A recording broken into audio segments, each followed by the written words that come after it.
সকলকে জানাই সালাম, আসসালামু আলাইকুম। আজকে আমি আমার অনুভূতি ব্যক্ত করার সুযোগ পেয়ে সত্যি অত্যন্ত আনন্দিত।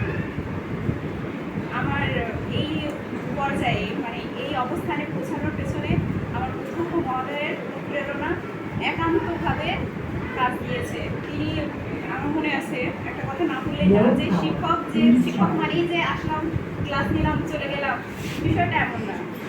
যদি শিক্ষক হতেই হয় আমার অধ্যক্ষ মহোদয় করতে হবে। কারণ আমার মনে আছে আমি যখন এইচএসসি পরীক্ষায় মোটামুটি জিপিএ 5 পেয়ে পাস করার পরেও কোথাও অ্যাডমিশন দিই নাই, স্যার রাগ করে অভিমানে আমার সাথে কিছুদিন কথাই বলতো না।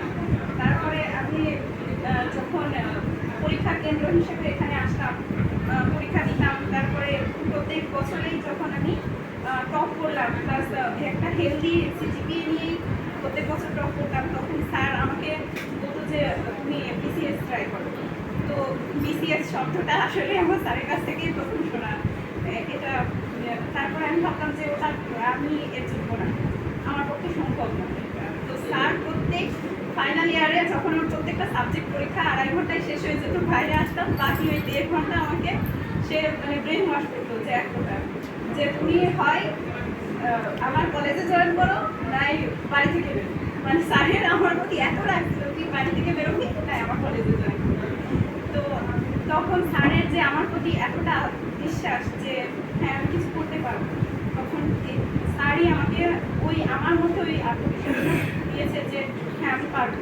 তখন আমি বাড়ি থেকে বললাম আমি একটা কোচিংয়ে ভর্তি করতে চাই।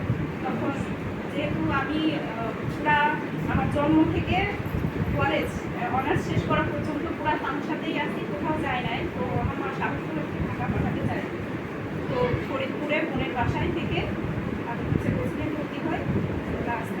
প্রথম বিসিএস নেই, আলহামদুলিল্লাহ ক্যাডার হতে পেরেছি। এই জন্য আমি আমার স্যারের কাছে অত্যন্ত কৃতজ্ঞ এবং সকলের দোয়া এবং শুভকামনায় আমি আজ এখানে আসতে পেরেছি।